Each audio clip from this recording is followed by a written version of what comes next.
en realidad continuar con lo que David nos estuvo contando y ministrando el día miércoles referente a este propósito de Dios o el propósito de Dios.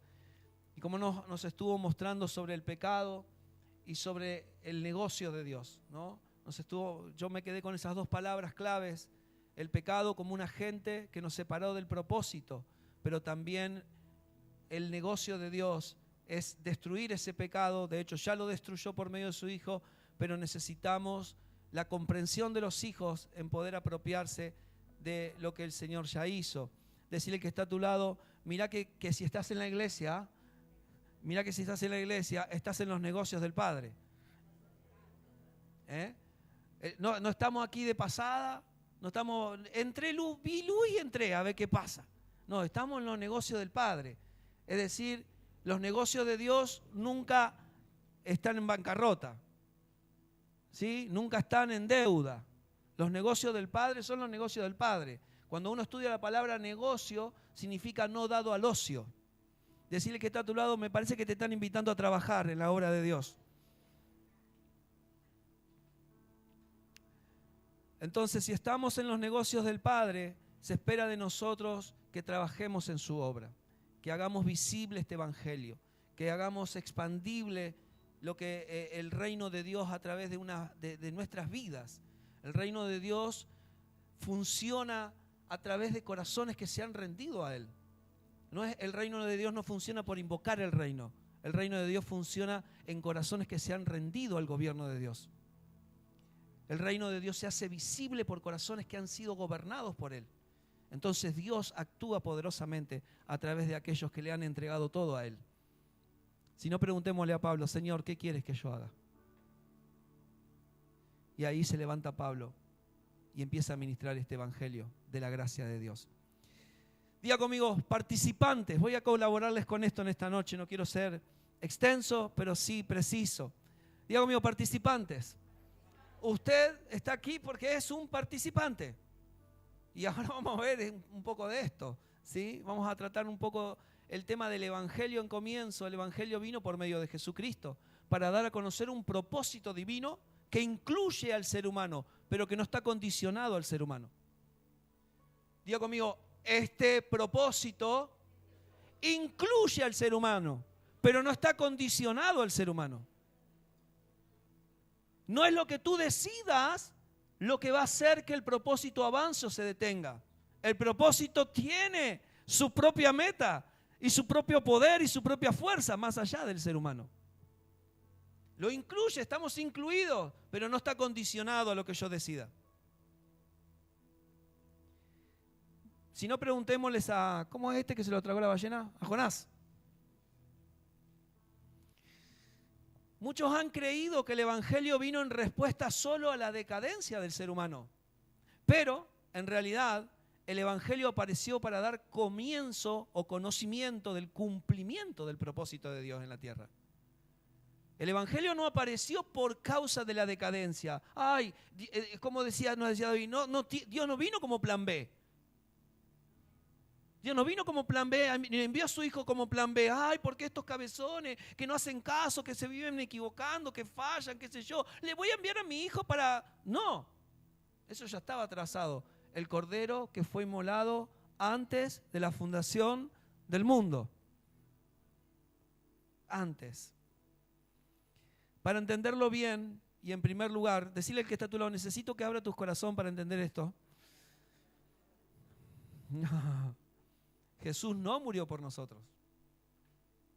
¿Qué está diciendo, pastor? Murió para el propósito del Padre. Murió para el Padre. Padre, en tus manos encomiendo mi espíritu. Padre, aquello que me diste. Padre, a lo que me has llamado. Padre, que se haga tu voluntad y no la mía. En primer lugar, nosotros tenemos que tener claro que el Hijo vino a morir por causa del Padre. Y para que se entienda un poco más mejor, dijo él, Jesús no murió por mí. Jesús no murió por mí, sino que Jesús murió en lugar mío. Esto es muy finito, hermanos. Se lo estoy pidiendo que abran sus oídos espirituales. Jesús no murió por mí, sino en lugar de mí. Diga conmigo, Él es mi sustituto. No. Decirle que está a tu lado, vos tenías que morir. Ahora, ¿cuántos entienden que es ser sustituto? Él nos sustituyó. Él no murió por mí, Él me tomó mi lugar. Él me sustituyó. ¿Saben por qué esto es muy finito? Porque si yo creo que Él murió por mí, entonces voy a creer que Dios está a disposición mía para mis sueños, para mis propósitos, para mis planes. Fíjese que esta línea tan finita ha equivocado a muchos pensando que Dios tiene que estar al servicio del ser humano. Y esto es importante entenderlo cuando yo entiendo que Él me sustituyó. Él tomó mi lugar, pero murió por causa del Padre, por causa de la condenación de la ley, por causa de ser infractores, por causa de vivir en esclavos del pecado. Él tomó un lugar porque no podía meternos a todos, como si fuera de vuelta el diluvio del arca de Noé. Él nos metió en uno y tomó el lugar. Claro, tu alma dice, Él murió por mí. Y está bien, yo también digo lo mismo.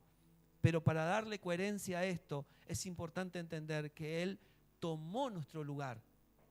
Nos sustituyó al viejo hombre. Él metió a todos los seres humanos en uno. Y eso es rotundo, amados, porque si no el Evangelio se desvirtúa pensando que Dios... ¿A cuántos de nosotros venimos de algunos trasfondos donde dice, Dios va a cumplir tus sueños?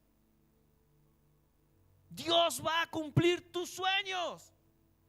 Como creyendo que Dios, claro, si mató a su hijo por mí, ¿cómo no va a cumplir los sueños que yo quiero?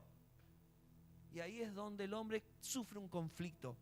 No, en esta iglesia no me dicen lo que yo quiero oír. En este lugar no me hablan lo que yo quiero sentir en mi corazón.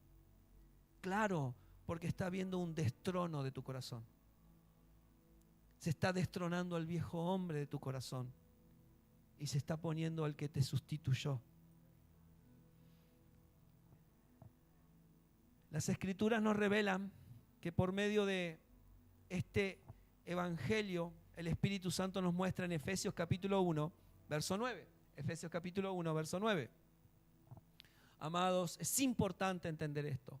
El Evangelio no viene a tratar con nuestros propósitos, ni con nuestros sueños, ni con nuestros planes individuales. Diga conmigo, este propósito se trata del sueño de Dios, del plan de Dios, de la voluntad de Dios. Dios nos ha salvado y nos ha rescatado de nuestra vana manera de vivir por causa de un propósito eterno creado en Cristo Jesús. Y de eso no nos podemos escapar. Efesios capítulo 1, verso 9, en la versión NBI dice, Él nos hizo conocer el misterio de su voluntad. ¿Me ayudan? ¿Sí? ¿Me ayudan a leer juntos? Vamos, diga conmigo. Él nos hizo conocer el misterio de su voluntad, conforme al buen propósito que de antemano estableció en Cristo, para llevarlo a cabo cuando se cumpliese el tiempo. Esto es, reunir en Él todas las cosas, tanto las del cielo como las de la tierra. Diga conmigo, este es el buen propósito del Padre, reunir todas las cosas en el Hijo. Dios desde la eternidad tiene una sola voluntad soberana, independiente de todos los acontecimientos terrenales y de toda opinión o de pensamiento humano. Dios tiene un propósito eterno que sin duda se está llevando a cabo muy a pesar de nosotros. Este propósito de Dios es mucho más grande que nosotros y nuestras necesidades. Decirle que está a tu lado, este propósito es mucho más grande que nosotros y que nuestras necesidades. Es mucho más trascendente que los grandes acontecimientos de la historia. ¿Has sentido rumores de guerra últimamente? Este propósito no está condicionado por ningún tipo de gobierno político o religioso. Crisis mundial, circunstancia, la pandemia. ¿Cuántos pensaban que se terminaba todo? Filosofía humana o determinación de los hombres. Diga conmigo, nada de este mundo puede detener el propósito de Dios que se ha trazado en reunir todas las cosas en Cristo. Este propósito no está condicionado. Este propósito representa una voluntad soberana, que es, una vez más, y lo dijo David y se seguirá diciendo en todo este mes, reunir todas las cosas en Cristo. Es imprescindible entender que el propósito de Dios es su meta, es aquello a lo que Él apunta, su intención, su objetivo, su visión, su supremo interés y su pensamiento más pleno. Es todo lo de Dios. Si quieres hablar con Él y quieres preguntarle ¿para qué existís en esta vida? Dios te va a decir para que mi propósito se lleve a cabo a través de tus días. Ese es el propósito de Dios. Por eso existimos. Por eso portamos la vida de Cristo. Por eso somos parte y miembro activo de una iglesia. Porque Dios ha trazado un propósito. Su propósito gobierna todas las actividades divinas. Todo su movimiento se dirige hacia ese fin. Entonces, esta carta a los Efesios describe los rasgos también de nuestra antigua naturaleza, como decíamos hoy. Amados, todo responde a ese propósito. Inclusive Dios ha tratado con lo que lo detenía a ese propósito o con lo que no lo hacía avanzar a la velocidad que Dios espera que suceda. Efesios capítulo 2, verso 1, también en la misma versión. En otros tiempos ustedes estaban muertos. ¿Cómo estábamos? Muertos en transgresiones. ¿Quién es alguien que transgrede? Es alguien que viola las leyes universales de Dios, alguien que ha violado las leyes, un transgresor. Decirle que está a tu lado, te viviste pasando la vida en semáforo rojo. ¿Entiende ahora? Un transgresor y en pecados. En eso estábamos muertos, en los cuales andábamos conforme a los poderes de este mundo. Decir que está a tu lado, vos pensaste que vos dirigías tu vida. No, los poderes de este mundo dirigían tu vida. Se conducían según el que gobierna las tinieblas, según el espíritu que ahora ejerce su poder en los que viven en desobediencia. En ese tiempo también todos nosotros vivíamos como ellos, impulsados por nuestros deseos pecaminosos, siguiendo nuestra propia voluntad y nuestros propósitos. Como los demás, éramos por naturaleza objeto de la ira de Dios. Diga conmigo, en otro tiempo. Decirle que está a tu lado, en otro tiempo. No, profetizarle ahora mismo, decirle, en otro tiempo. Era otro tiempo, no es ahora, es otro tiempo. Gloria al Señor para los que viven en el tiempo del Señor.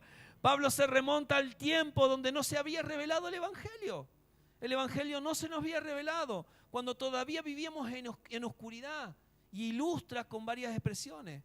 En ese tiempo pasado, que estábamos muertos, sin la vida de Cristo, habíamos tomado la forma de los poderes de este mundo. Éramos conducidos por el gobierno de las tinieblas e impulsados por nuestros deseos. Fíjate todo lo que hacíamos sin Cristo. Fíjate cómo vivíamos sin Cristo. No sé si puedes hacer una película de tu pasado. Si puedes hacer una radiografía, ¿no? Un muestrario, una cartografía de tu vida sin Cristo. Y poder entender que así éramos nosotros. Pero luego Pablo agrega, siguiendo nuestra propia voluntad y nuestros propósitos. ¿Cómo eran los hijos de desobediencia? ¿Cómo eran los que son impulsados por este mundo? ¿Cómo por los poderes de este mundo? ¿Cómo eran los que no tenían esta vida de Cristo? Se vivían manejando por su propia voluntad y sus propósitos. Amado, cuando alguien toma una decisión y no es gobernada por el propósito, no es que es malo o mala, es que directamente no se le ha revelado el propósito de Dios. Diga conmigo, Dios no tiene un propósito individual conmigo. Dígalo con ganas. Dios no tiene un propósito individual conmigo. Dios tiene un propósito corporativo para su iglesia, donde todos nos encontramos, que todo sea reunido en el Hijo. Así que nuestros deseos, nuestros propósitos y nuestra voluntad pertenecen a la antigua naturaleza. Decirle que está a tu lado, tus decisiones, tus propósitos y tu voluntad pertenecen a la vieja naturaleza. Cuando alguien dice, yo decido hacer esto, hay que escudriñar, hay que discernir la fuente. Hay que poner humildad del corazón y decir, ¿desde dónde estoy diciendo esto? ¿Desde dónde estoy tomando esta decisión? ¿Qué está impulsando mi vida? Porque el propósito, si amo a Dios, el propósito de Dios va a ser mi ejercicio, mi trabajo, mi fundamento de fe. Debemos examinar esto con detenimiento. Entonces, ¿cómo es que pretendemos vivir para Dios siguiendo nuestra voluntad, nuestro propósito y nuestra visión de la vida? Es imposible. Es imposible vivir para Dios siguiendo nuestra voluntad, siguiendo nuestro propósito. ¿Por qué? Porque si no, cada uno de nosotros vamos a tener un Dios conforme a nuestra decisión. Yo sé que todos ustedes están aquí porque creen en Dios y creen en Jesucristo como Señor y Salvador. No obstante, cada uno de ustedes tiene una imagen de Dios en su conciencia. Y Dios quiere moldear esa imagen para que encaje dentro del propósito de Dios. Porque Dios no quiere que tú tengas un Dios a tu imagen. No sé si me entendieron. Dios no quiere que usted tenga un Dios a su imagen, sino que usted sea la imagen de Él, que es muy distinto. Dios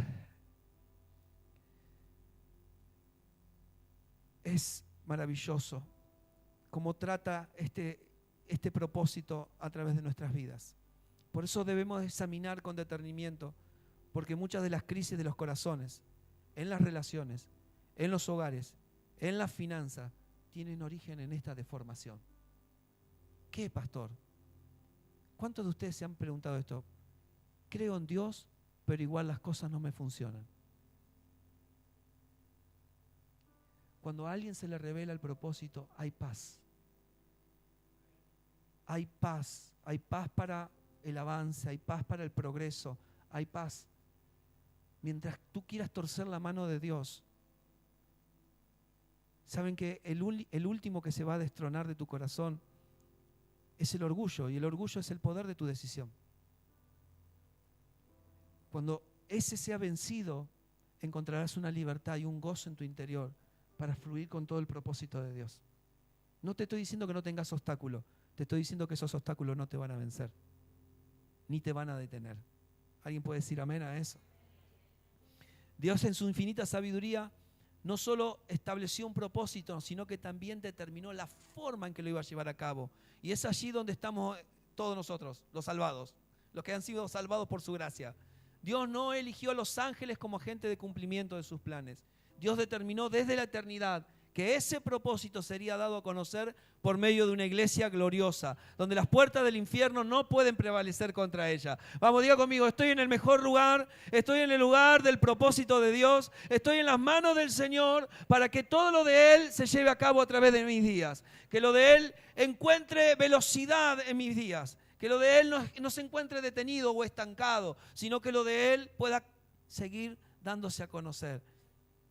¿Cómo hacemos? Preguntas que tenemos que hacer. ¿Cómo hace mi vida para que responda a este propósito? Reunir todas las cosas bajo una cabeza, bajo un solo gobierno, Cristo.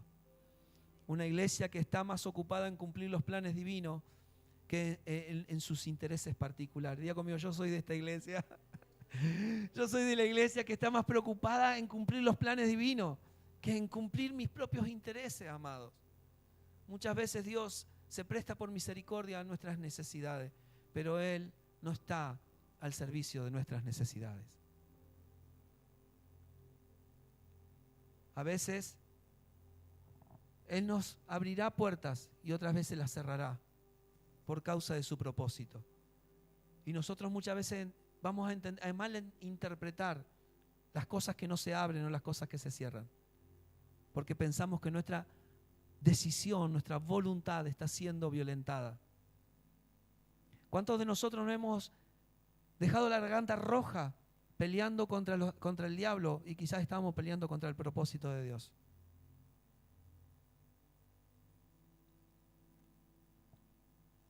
Solamente así vamos a poder disfrutar plenamente del corazón de Dios. disfrutar del corazón de Dios. Vamos a leer Efesios capítulo 3, verso 10 y 11. Hay que aprender a identificar, amados.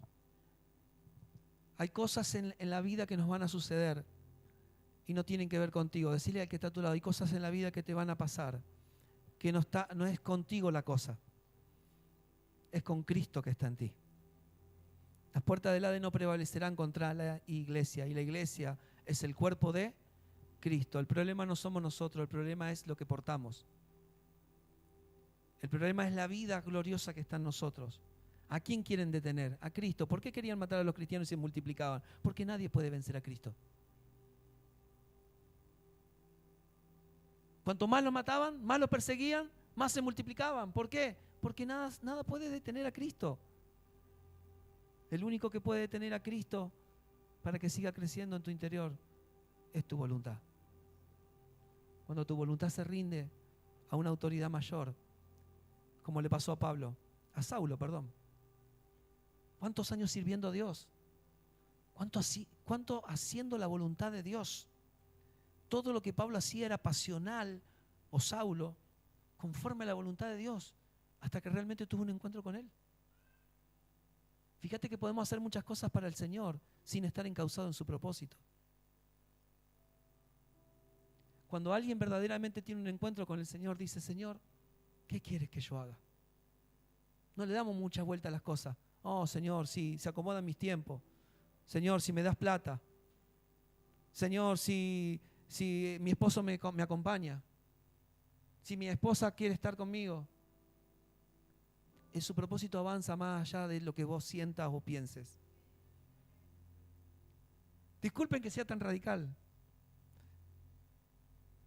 pero necesitamos que nos hablen con radicalidad para que lo de Dios no quede detenido en nuestros días. Imagínate que yo te predique a tus emociones y tú salgas de aquí y mañana sigas teniendo el mismo conflicto. Es glorioso que Dios no haya confiado tamaña responsabilidad. Ser participantes de su propósito. Alguien tiene que levantar sus manos y decir: Señor, gracias. Con total humildad, dígalo delante del Señor, porque aún mi corazón se quiebra cuando digo: soy parte de su propósito. Alguien tiene que cerrar sus ojos y decir: he sido salvado porque soy parte de su propósito. Mi familia está en el propósito de Dios. Todo lo que tengo es parte del propósito de Dios. Gracias, Señor, gracias. Por eso, amado, no somos espectadores de este evangelio. No somos asistentes. Decirle que está a tu lado: no eres un asistente. No eres visita. Dios te considera en un propósito. Y cuando el corazón responde a ese propósito, te vuelves un participante del propósito. ¡Qué honor! ¡Qué honor! Qué hermoso ir a ver a Messi jugar para la selección argentina, ¿no? Qué lindo es ponerse la camiseta y jugar al lado de él. Son dos cosas distintas. Son dos cosas distintas. Ser participante tiene que ver con ser parte de. Y esa sola idea nos tiene que llenar de asombro, de gratitud, pero también de un santo temor por causa de la magnitud que se ha depositado en nosotros. Dios ha derramado la vida de su Hijo en nuestro interior. Y todo debe ser regulado por esa vida. En esa vida tenemos la mente, en esa vida tenemos el poder, en esa vida tenemos la paz, en esa vida tenemos la luz, en esa vida tenemos todo lo que el ser humano necesita para que el cumplimiento del propósito se lleve a cabo. Dios no está reuniendo las cosas en Cristo, fuera de Cristo, porque Cristo está en su iglesia. Cuando alguien dice: yo no puedo servir a Dios, esa persona no ha visto el propósito. No ha visto el propósito. No podemos ser parte de lo que no conocemos. Conocer el propósito de Dios es esencial para nuestras vidas de fe. Y hablamos de conocimiento no como doctrina, sino como revelación. Diga conmigo: en esta noche necesito que sea revelado su propósito en mí. Revelar es ver. Alguien tiene que decir conmigo: necesito ver el propósito. Necesito ver el propósito, porque muchas veces no vas a tener ganas de asistir a una reunión, no vas a tener ganas de ser parte de una reunión, no vas a tener ganas de orar, no vas a tener ganas de servir, no vas a tener ganas de estudiar las escrituras, no vas a tener ganas de muchas cosas, pero cuando el propósito de Dios está revelado, entonces los hijos saben que van más allá de sus emociones y de sus sentimientos, porque su poder de decisión actúa conforme a lo que ha visto, conforme como lo vi, así lo sirvo. Tenga o no tenga dinero, esté malo o no esté bien o lo que sea, como esté en mis relaciones, no importa. El propósito de Dios trasciende más allá de lo que soy, de lo que siento. Este propósito es lo que debe marcar nuestros días, nuestras agendas, nuestros días sobre la tierra. Nuestra generación verá que hemos servido a un propósito más grande que nosotros.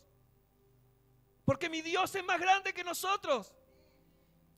No tengo un Dios a mi imagen, no tengo un Dios a mi forma de ser. Tengo un Dios que es extralimitado por encima de lo que soy y de lo que siento. Una vida que lo supera todo. Es fundamental entender que no podemos ser parte de lo que no vemos. Necesitamos ver la visión de su propósito. Es lo que nos mantiene unidos al Señor, dándonos un sentido de destino a nosotros y a nuestra generación. Amados, hay cosas que Dios está viendo más allá de ti, más allá de tus días. Ver no quiere decir tenerlo sentado en una silla. Ver quiere decir van a funcionar en Cristo el resto de mis días, inclusive cuando cierre mis ojos en la tierra. Ver va más allá de estar en un ambiente cristiano. Ver tiene que ver que Dios te permitió ver por encima de las expectativas humanas. Te vio ver el propósito de Él.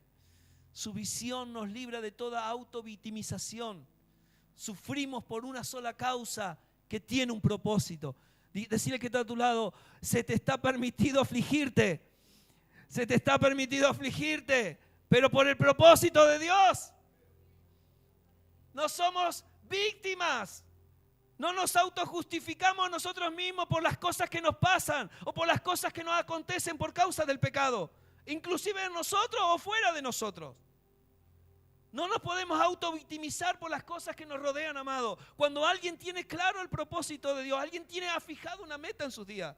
Por esto trabajo, por esto me levanto, por esto doblo mis rodillas, por esto derramo lágrimas, por esto siembro, por esto predico, por esto enseño, por esto voy más allá de mis límites, porque quien vio el propósito no puede detenerse. Por eso Pablo estaba encerrado en una cárcel, pero él estaba escribiendo sobre el propósito de Dios, ¿me entiendes? Y corre hacia la meta. ¿Dónde, Pablo? Si estabas en un cuadrado encerrado, porque cuando uno ve el propósito, uno está corriendo más allá de sus días. Escúcheme, y el valor más agregado de nosotros que somos padres es que él no era padre.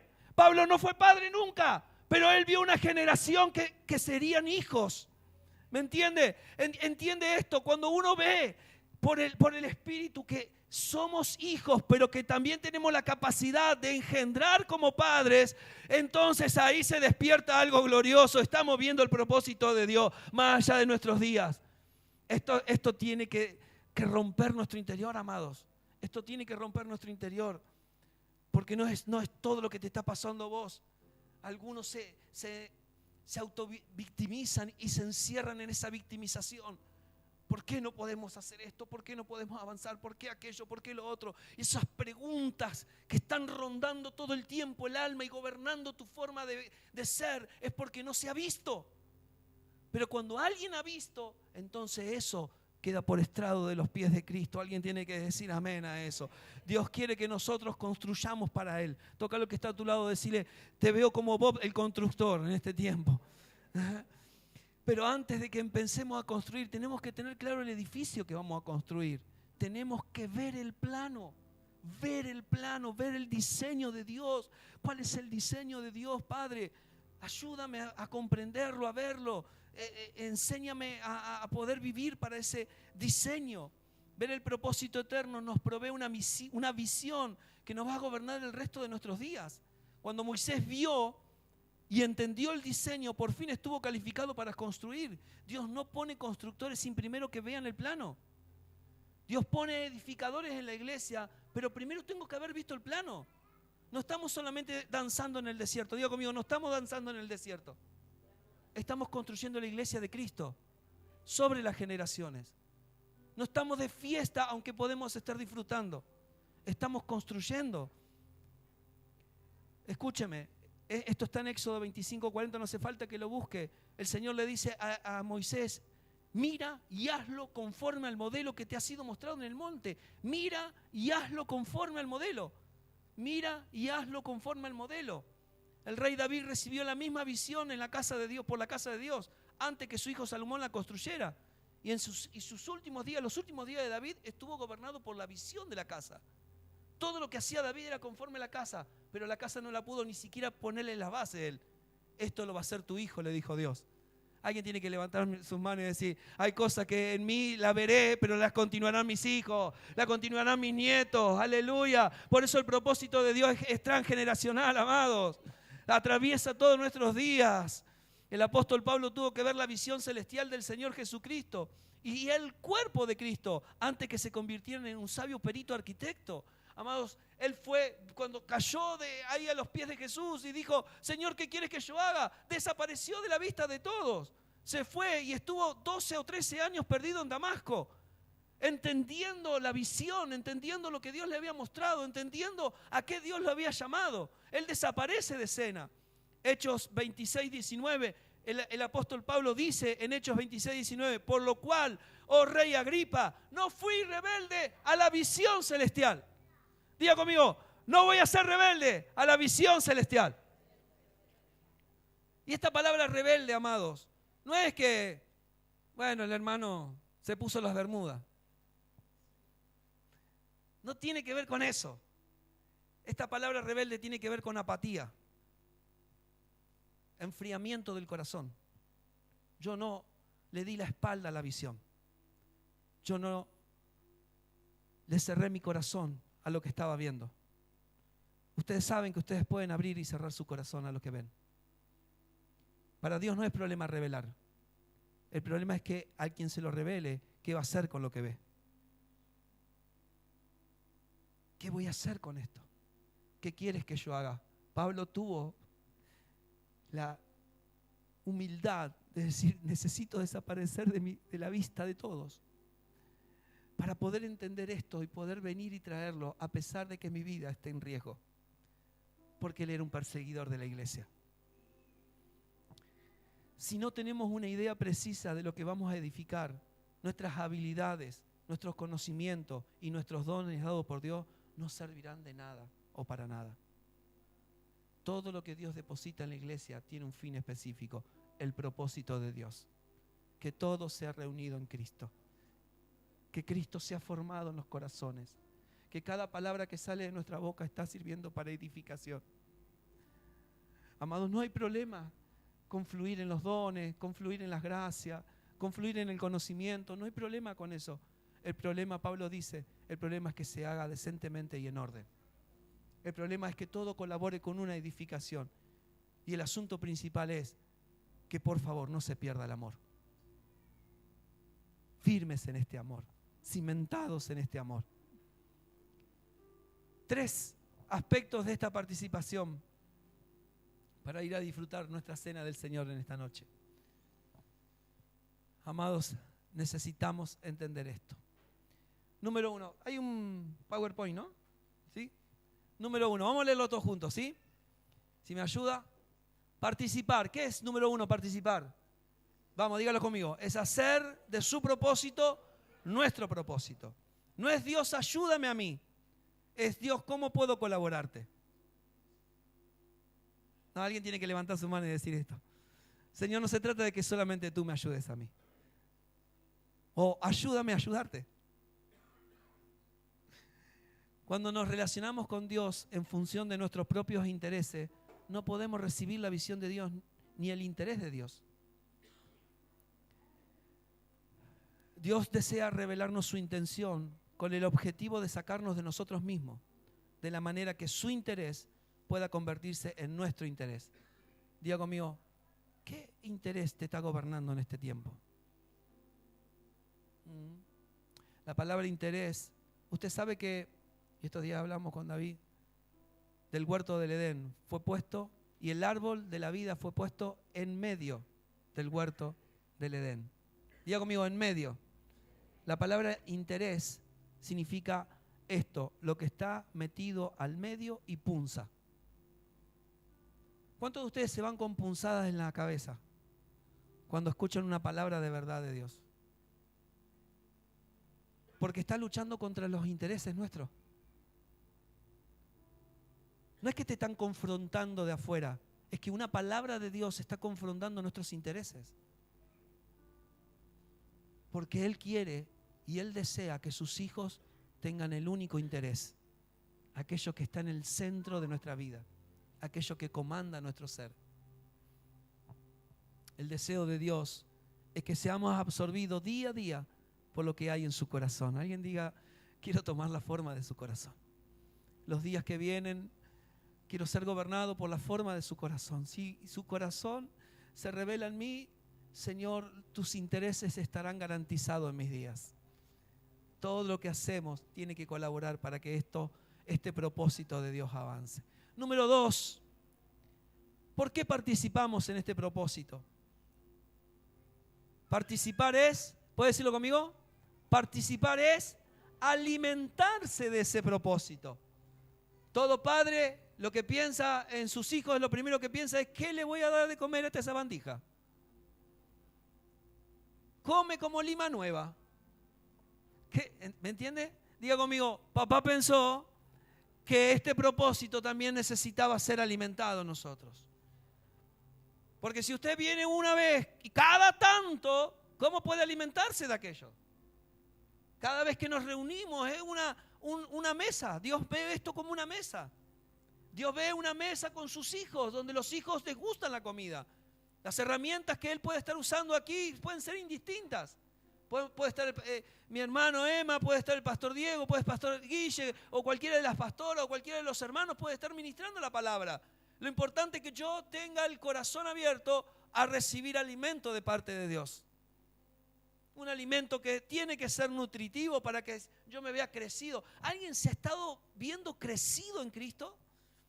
Yo he visto que Cristo creció en mí. ¿Cómo sé que Cristo creció en mí?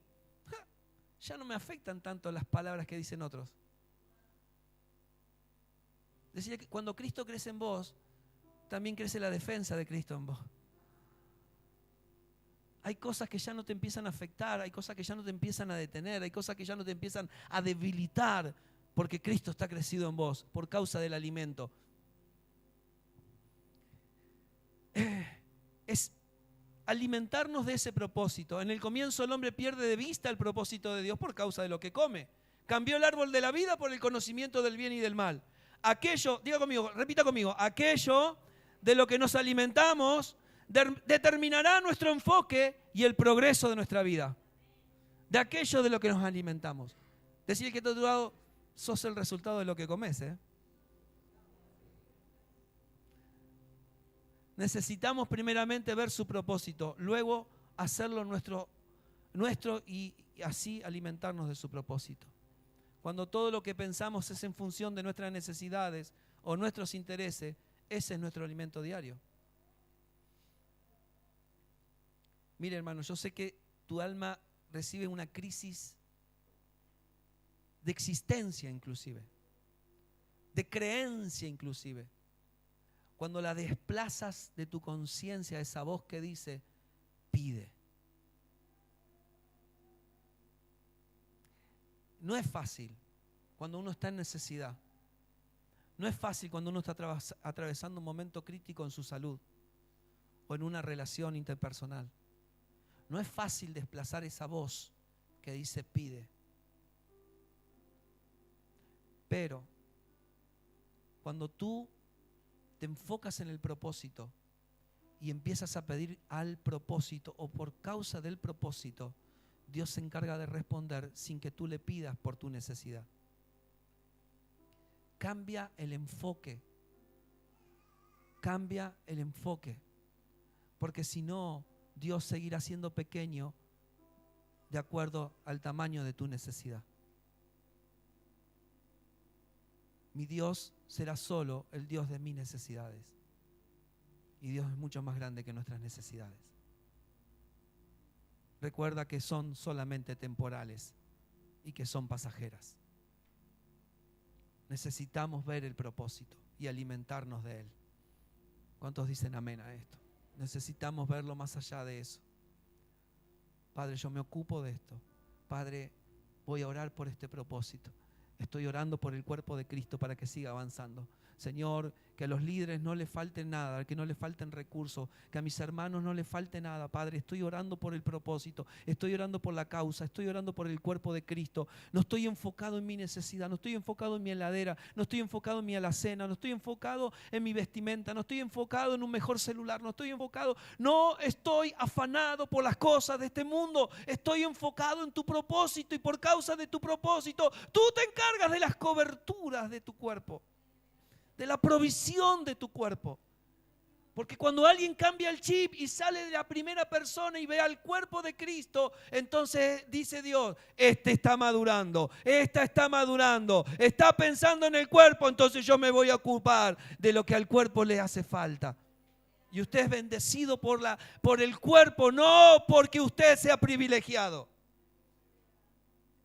Diga conmigo, no hay hijos privilegiados. Un amigo mío me dijo, vos que estás más cerca de Dios, pedile por mí. Y yo le digo, ¿no querés estar cerca conmigo también? Y número 3, participar es asociarnos con su propósito, como David nos enseñaba sobre el negocio de Dios. Cuando vemos su propósito, nos apropiamos de él y nos alimentamos de ese propósito eterno, entonces podemos vivir para ese propósito. Vivir para ese propósito. ¿Por qué dieron vueltas en el desierto? Porque no vieron el propósito. Solo 2 lo vieron. Todos los demás se quedaron tendidos en el desierto junto con sus familias. Pero 2 entraron y pudieron ver el propósito de Dios. Cuando alguien entra a la vida de Cristo, entonces uno puede visionar el propósito de Dios, vivir para el propósito. Esto define el sentido y el rumbo de nuestra vida, familia y ministerio. La iglesia encuentra su razón de ser al permanecer asociada al propósito eterno del Padre. Cuando dejamos de asociarnos al propósito de Dios, entonces dejamos de ser la sal y la luz de este mundo. No estamos llamados a dejar de asociarnos. ¿Entiende lo que es una sociedad? Una cuestión de a 2, mínimo. Cristo en nosotros, esperanza de gloria. Cristo en mí, Cristo en nosotros. Un trato personal, un trato íntimo. Convertirlo a Él en el Señor. Convertirlo a Él en el interés supremo. Convertirlo a Él en que su propósito comande todo lo que somos, amados. Entonces su voluntad se llevará a cabo en nuestros días. Su voluntad, que es buena, que es agradable y que es perfecta. Alguien tiene que decir amén. Quiero cerrar con esto esta participación. Ahora sí vamos a pedir con dirección. Pidamos al Señor que nos sea revelado su propósito eterno. Pidamos al Señor que nos sea revelada nuestra participación en ese propósito. Y pidamos al Señor el valor y la determinación para vivir en pos de ese propósito. Amén. Que la paz y la gracia del Señor estén con ustedes, amados. Vamos a hacer de este propósito el centro de nuestras vidas.